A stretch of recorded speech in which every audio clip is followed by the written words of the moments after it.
Hello everybody, welcome to my channel Space Information Earth.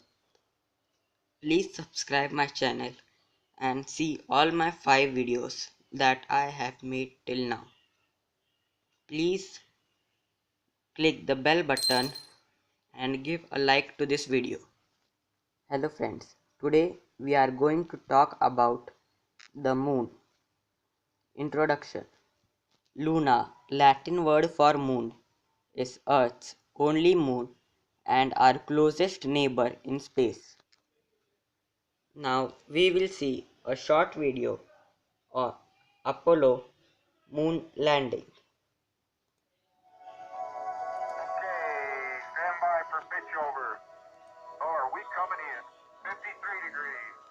Okay, I've got Jorge, I've got Poppy, I've got the triangle. 25 east, 52 degrees.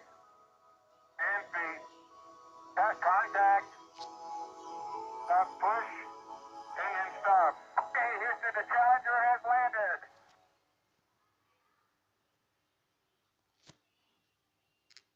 We can see Earth here and the moon revolving around Earth here.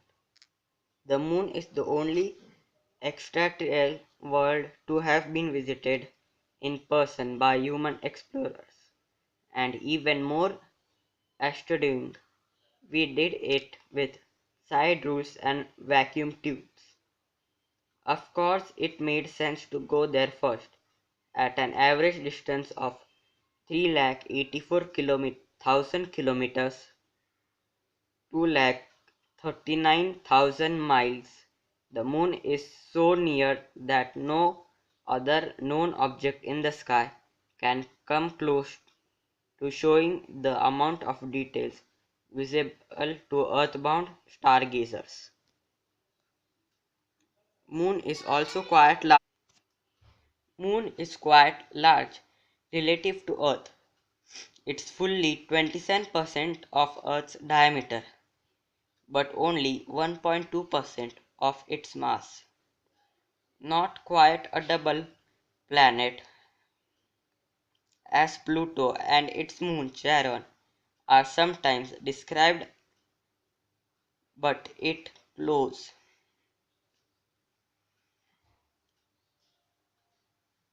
The moon is Earth's dancing partner in space, as both revolves around the sun.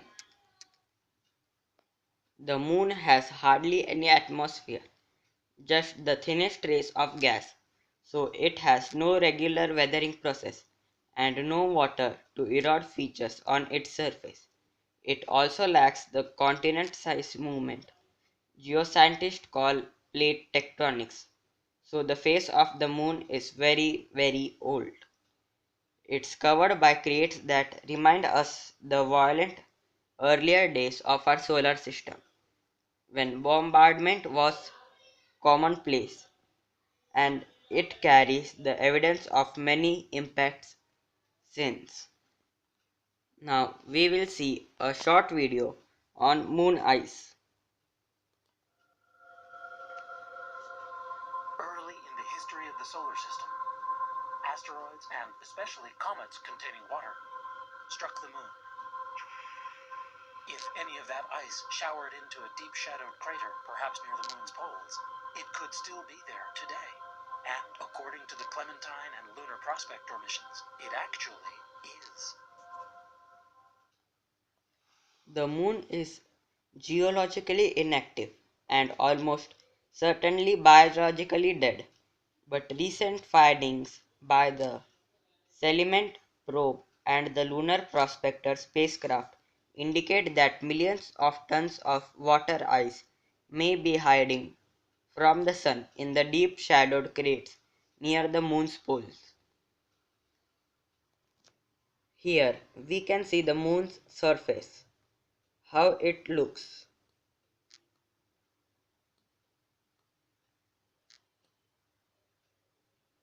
Humans were preceded by unmanned spacecraft beginning with the Russian Luna 2 in 1959.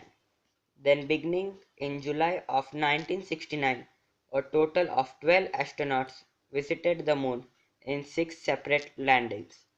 The robotic craft Luna 24 was the latest spacecraft to soft land on the Moon's surface in August 1976.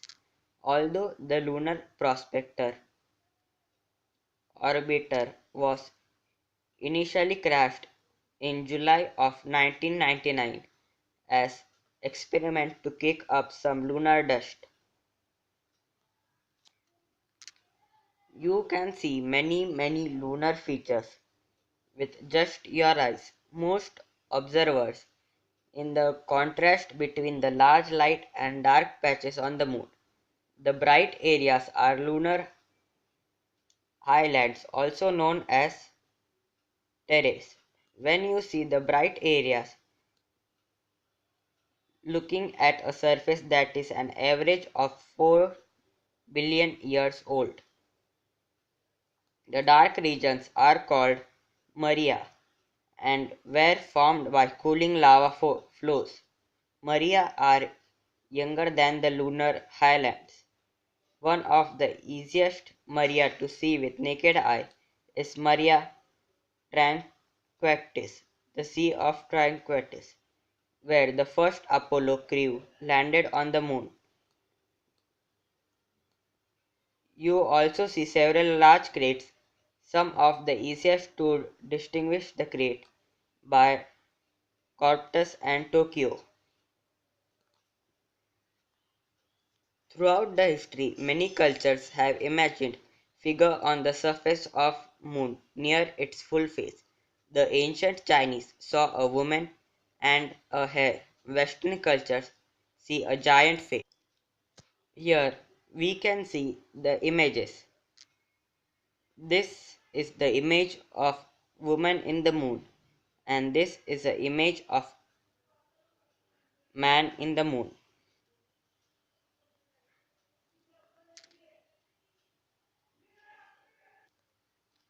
Sometimes when moon is in one of its phase, you might see a phenomenon known as earthshine, when the portion of the moon that are supposed to be in the shadow glow faintly with a ghostly light. This is an image of earthshine.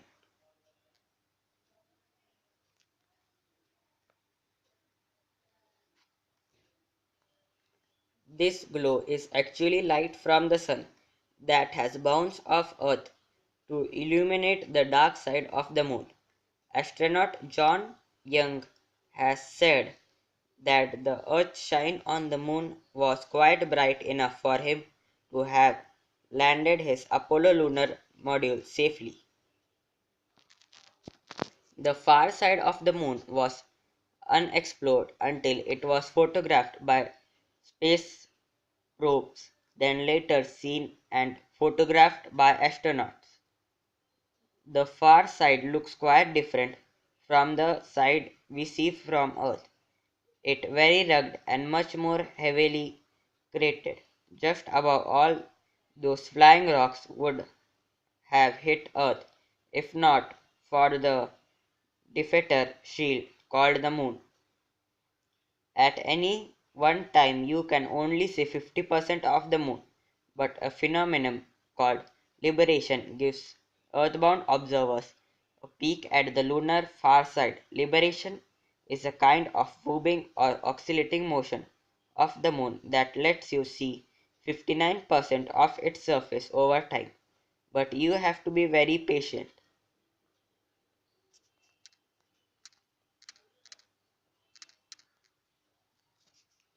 And it's unusual for an inner planet of our solar system to have moons.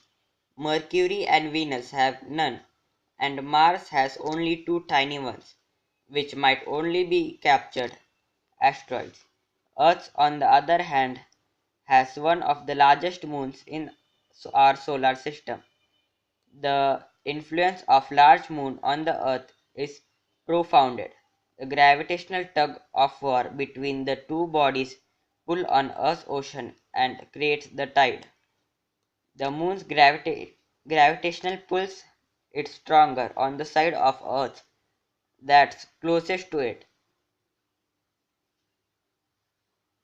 Another bulge is formed on the opposite side. It part because Earth gets pulled towards the moon more than the ocean does. Here is an image of how tides occur.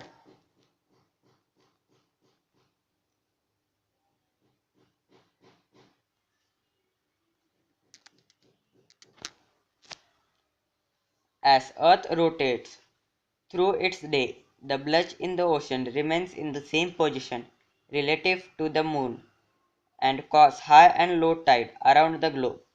You may be sitting in the shore and thinking you are watching the tide coming in, but in fact your beach is slowly coming towards the bulge. But however you took that it without the moon, these would be no tides. The earlier centuries, just after the cataclysmic formation of the moon, the infant Earth probably rotated once every 6 hours. But the moon's gravitational force has slowed down Earth's rotation to once every 24 hours and continues to slow us down about 2 milliseconds per century. The Earth has slowly down the moon to point where today its rotation period matches its orbital period. With Earth slowing down too, eventually both Earth and the moon will be locked with just one face towards each other. We all seen this, a moonrise on the day of full moon. The moon is huge. Later that evening, however, it seems to have shrunk by at least half. Later, still, when it's right overhead, it looks positively tiny. It's all an optical illusion, the moon illusion. The moon in the same size regardless of how low or high it's above the horizon. To prove this to yourself, cut a circle just big enough to block the moon at arm's length and use it to see for your size stays the same as it rises in the sky. Many exotic details can be seen on the lunar surface with nothing more than a pair of binoculars. This is the moon and this is the Saturn. The moon is so big that for a long time scientists could not explain its origin. However, recent research has led us to Big Splash theory. The theory purports that 4.5 billion years ago a planet has large mass ran into the young Earth at high speed. The core of the unlucky planet merged with the Earth's own core, while its outer layer was short and escaped into Moon's Earth's orbit, where they eventually coalesced and formed our Moon.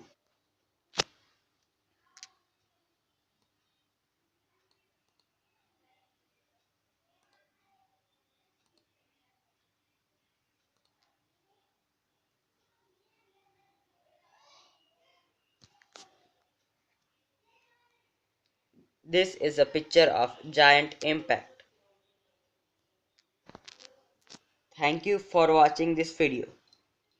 If you like this video, click on the like button and subscribe this channel and give a like to this channel to see my all videos. Thank you.